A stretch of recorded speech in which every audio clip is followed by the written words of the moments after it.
I've got 4 different spray products meant for paint in front of me, and in this video I will put each one of them through a series of tests to figure out what makes them different, if they're any good, would I buy them, and how I might use them. All 4 of these products have a pretty simple set of instructions and they're similar in how they're applied. P&S Bead Maker is supposed to be a formulation that makes it easy to apply protection. They claim it's faster than ever, and it should produce a lot of water beading and a long-lasting finish.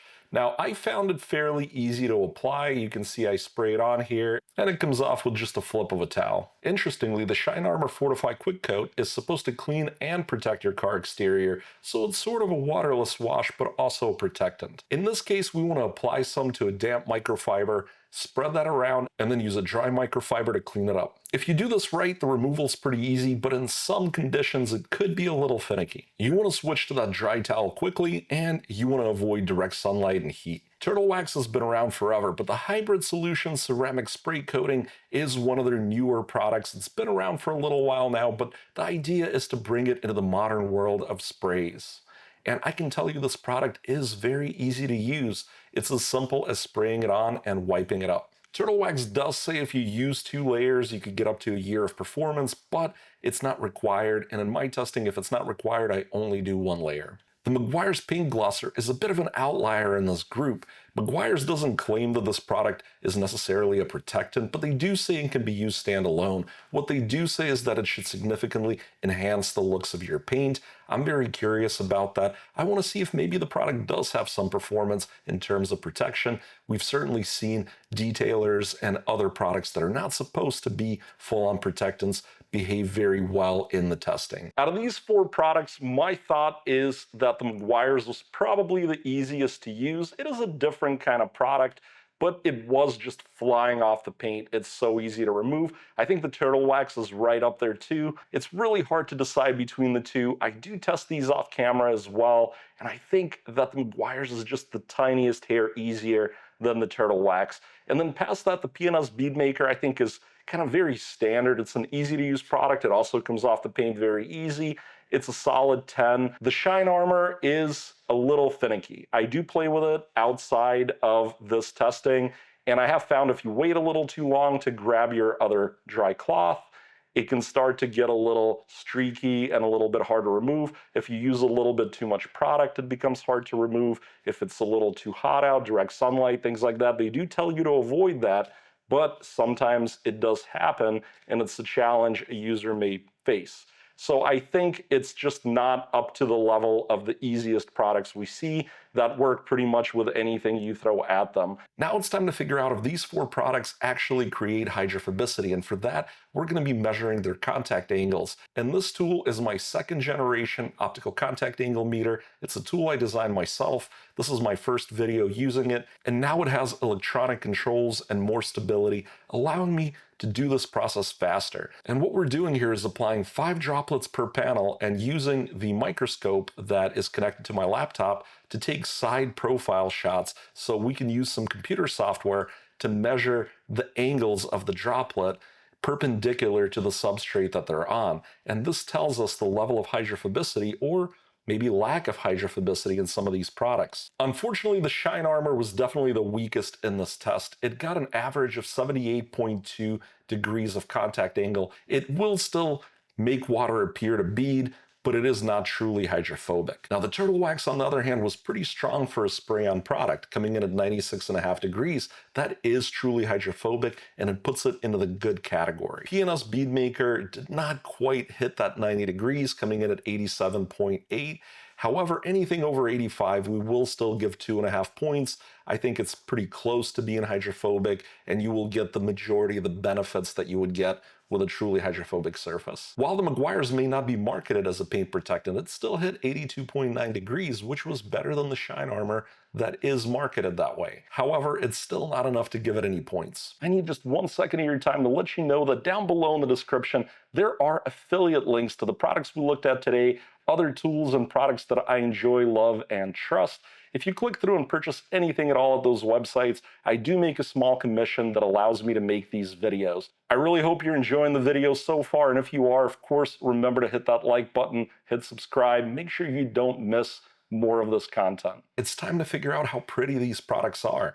And to do that, we're going to look at the red test panel first and rank the product from a -10 to a +10 in steps of 5. Looking at the red panel, it is incredibly difficult to see where these products made an improvement. I would say out of the 4, the Turtle Wax definitely did a little bit of something. I can see it. I might be able to show it to you in camera. It's going to be real difficult, even with the photo stills I'm using today. I suspect it's going to be lost by the time YouTube steps down the footage. On the red panel, we will give 5 points to the Turtle Wax. The other 3 products really had basically no effect. The Meguiar's, I can maybe see a little bit of something, but it's pretty much negligible. I really can't give it any points. The P&S Bead Maker and the Shine Armor Quick Coat, honestly, if you told me nothing was there, I'd believe you just from looking. I can touch it, I can feel slickness, but there's nothing in terms of looks. Now we move on to the black test panel, and the scores for this panel will be averaged with the red to give a final visual appeal score. On the black, I think the Shine Armor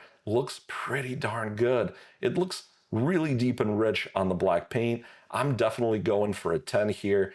This is just a very, very pretty product on black. It's amazing what it does here, but not on red. The P&S Bead Maker I think looks good on the black, but not good enough for a 10. It's a little bit just kind of weak, and it can be hard to show the difference in camera, but looking at it with your eyes, you're like, wow, the Shine Armor's super good. The Bead Maker, we're gonna give it 5 points on the black panel. It's just not quite a 10. The Turtle Wax product is very beautiful on black. It's actually hard to decide between it and the Shine Armor.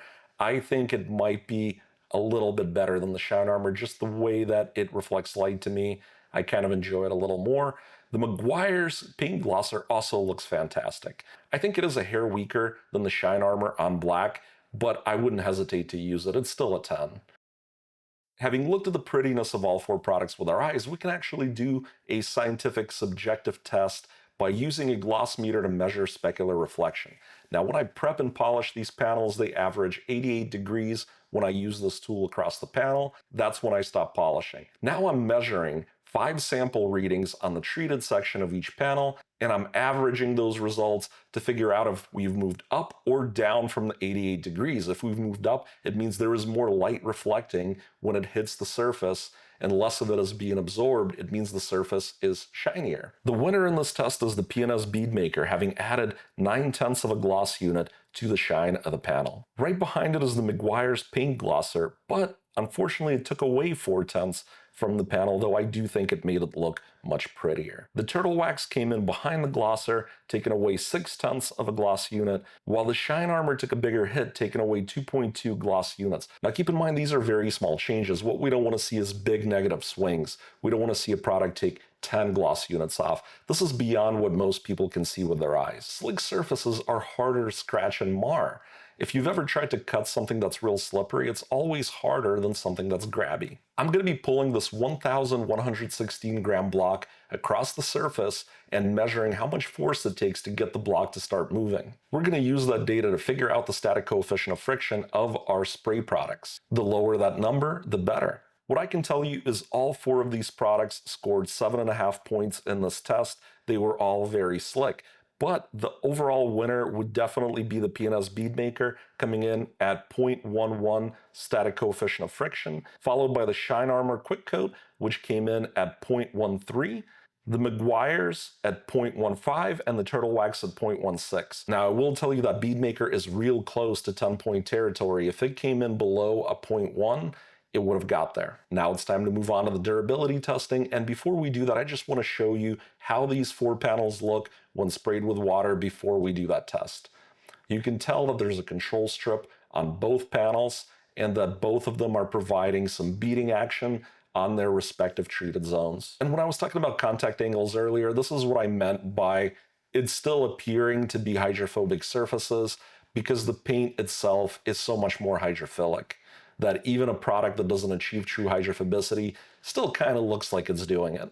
Now we're going to load each panel into our test machine, and we're going to run these at intervals of 10, 20, 50, 100, 300, and 1,000 washes. For each set of washes a product is able to pass, it's going to receive that amount of points. I think it is important to point out that this is a durability test, not a longevity test. We're really looking at how well these products resist abrasion from our shampoo mixture and the terry cloth sponge that's moving back and forth. However, strong durability does correlate well with longevity. Certainly products that fail quickly in this test aren't products that last very long on your car. After 10 washes, it seems like the turtle wax has a pretty notable wear line. I'm a little disappointed in that. The Meguiar's, I think, is totally dead. The wear line's actually wider than the control at this point, and I think it's starting to chew into the paint kind of in the middle of the panel. The Shine Armor, I don't know what's happening. It's almost like the shampoo, which is a very mild, it's the Adams Blue shampoo. It's almost like it's eaten away the Shine Armor. The margins are so wide. But the P&S Bead Maker, I think, is performing pretty well. There is a distinct wear line, more than I would like, but compared to the others, it's doing well. Let's send it out for 20 more washes. And after 20, man, that turtle wax is looking pretty much done.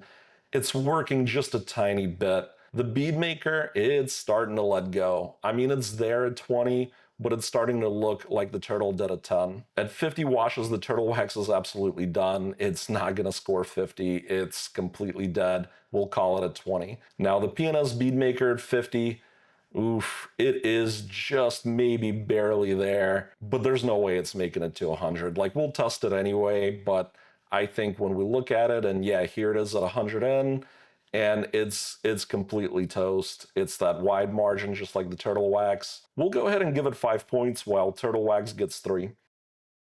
I've got the test results and done the math, and I can tell you that these products did kind of have a nice spread of points. From a purely points basis, the Shine Armor was definitely the weakest product, coming in last place, followed by the Meguiar's Paint Glosser. Now, after that, it was a clear showdown between the P&S Bead Maker and the turtle wax. The turtle wax did come out on top, trumping Bead Maker by a pretty decent margin of points. So with the quick score recap out of the way, let's talk about each product, whether or not I would buy it, and if I did buy it, what would I use it for? To start off with the Shine Armor, it's a product that I would say I'm not going to buy. And the reason for that is that it's just too compromised in too many areas. Now, I understand it also says that it's a waterless wash. It's not just a protectant. I didn't test it in that way today. Waterless washes just aren't really particularly appealing to me. You know, the way my shop is set up, the way that I'm able to wash my cars, the climate I'm in, it just doesn't make too much sense to me. However, if you like this as a waterless wash, you know, go ahead and use it. In fact, I will say that now, if any of these products you like and I say, well, I'm not going to buy it, that's me. I'm not going to buy it. If you enjoy it, you like it, you should use it. That's kind of what it's all about. It's about enjoying the process, not just numbers on a scoreboard. Now, some of us are nerds. We like numbers. We like to see the difference. And if you are one of those people, maybe you'll feel like I do, a little too compromised, not something I would actually buy and use. Now, this Instant Shine Paint Glosser is a product that I would possibly consider buying. I'm a little up in the air about it. I think if I went to a lot of car shows and I wanted to have something quick that I could just spray on and wipe off on a car that was already very clean and ready to go, just to add maybe a little bit of pop, especially on a dark colored car, that's where I saw the real difference, was on the black paint. I would definitely consider this product for that purpose. It obviously does not advertise that it is truly a protectant. It really talks about improving the looks of your paint, adding some filling, improving the overall experience. But it does say it can be used standalone without other protection, and we definitely saw that it had elements of protection. Obviously, it didn't have durability, but it did have some amount of contact angle increase. You know, when we look at those aluminum slides, they have a lot of surface energy. With nothing on it, the water beads would look almost perfectly flat. That's actually why we use them, so that we can see that, yes, we've put something on top of it, and yes, it's modifying the surface energy because we see a bigger bead of water. And you know, if you were wondering why we use metal plates, that's why we use metal plates. So this product definitely has some of those protective characteristics. It's just very, very mild. But I think if you've got that black car, you go to car shows, you throw this in your trunk, it could be a quick little insurance if you want to wipe up an area, give it a little shine. It's kind of a maybe for me. It's something I would consider if I did that a whole bunch. Now, the P&S Bead Maker is an interesting one because way back in the day when I was first introduced to it and I tried it out, I think I might have actually featured it in a very old video some time ago, I didn't care for it. I remember it being grabby and not as slick as it was in the testing today, and it was very slick. I didn't remember this level of durability even in hand wash testing. Now, I might have to go back and look. Maybe I didn't actually feature it in the video, but I definitely played with the product quite a bit. Somebody gave me a big tub of it, which is how I ended up playing with it. And I'll admit that that first big tub I had, I ended up tossing it because I just didn't care for the product. Now, this bottle, on the other hand, which is a brand new bottle that I received, not from P&S, I bought it on Amazon. And I just wanted to see, has anything changed? Did I have a bad take the first time? Maybe a bad batch, who knows? Maybe it, sat in a cold warehouse somewhere or something. And I will say I was actually really impressed by this little bottle. The durability performance wasn't astounding. It didn't compare to something like the Fine Lab hybrid ceramic detailer, which would be like a very impressively durable spray-on product that is not, really a true coating. And this product still performed very well in that durability area. It was slick. I just wish it looked better. That's kind of my only still downside on it. It doesn't really look fantastic, but really all the other stuff is there. It's even boosting gloss a little bit. It's almost hydrophobic. And look, a lot of times sprays are just not that hydrophobic. They don't always go to those big numbers like coatings do. But if you're not really looking to use it as a standalone protectant, maybe you already have something else on your car and you want something quick to use, I would much rather use this than this. So I would say this is a buy. It just might not be my overall top choice of all the stuff I tested, and I would use it as kind of a lighter protectant. Now, the overall winner, the Turtle Wax ceramic spray coating, the hybrid solution one, is quite a good product. I would buy it. I think this is the kind of product that you would get as an all-rounder. It's got good visuals. It's got decent enough durability. I wish the durability was a little better, just especially early on. Those first 10 washes, I wish it was stronger. But in all the other categories, it was a strong product. I did like that initial hydrophobicity that it had. If you were to use this every second or third car wash, you'd be very happy with it. And this is actually the niche that a lot of these products fall into. I know that the durability testing can be the big thing that draws people to my channel. However, you got to remember a lot of people like to use these products frequently. There's people that go to, let's say, a touchless car wash, or hopefully not, but people do. They go to the brushed ones. And at the end of that, some people park in the shade, they spray something like this on. It works very well for them. Or just some people enjoy applying something, every few car washes just for the fun of it. It can be a time away from other things in your life. You get your headphones on, you're listening to a podcast, or maybe some music, and this could be a good way to spend the time, and it's a good all-around product. So that's the way that I would use it. Would I expect it to be a strong performer for long-term durability, like an actual coating? No. And look, I didn't try the 2 layers that it talks about. It's not a requirement. I would have done 2 layers if it said you had to do 2 layers, but then I would have dinged it for ease of use, which, by the way, the product has really great ease of use. So with just the 1 layer, I think it's pretty weak in terms of durability. I really don't believe, I could go test it, but I really don't believe 2 layers would give you what I would estimate to be a potential full year of longevity like they claim, maybe in an incredibly mild climate, or if you didn't drive your car very much. Look, if your car sits in the garage, you could have any of these products and wash it once and it'll still work. But the overall performance, real good. I can understand why this is the overall points winner. It's just the most well-rounded product, and I think it really embodies what these kind of products are about. I really hope you've enjoyed the video. Do make sure to hit that subscribe button, hit like, leave me a nice comment. It all helps with engagement. And of course, I want you to see more of these videos. If this is your first time seeing one of my videos, I do a lot of this kind of nerdy testing content all the time. I do some car repairs and mods here and there too. I do other how-to videos or just examples of things that I'm working on with detailing. So I think if you're an auto enthusiast, there's gonna be something here for you. I hope to see you again in a future video really soon.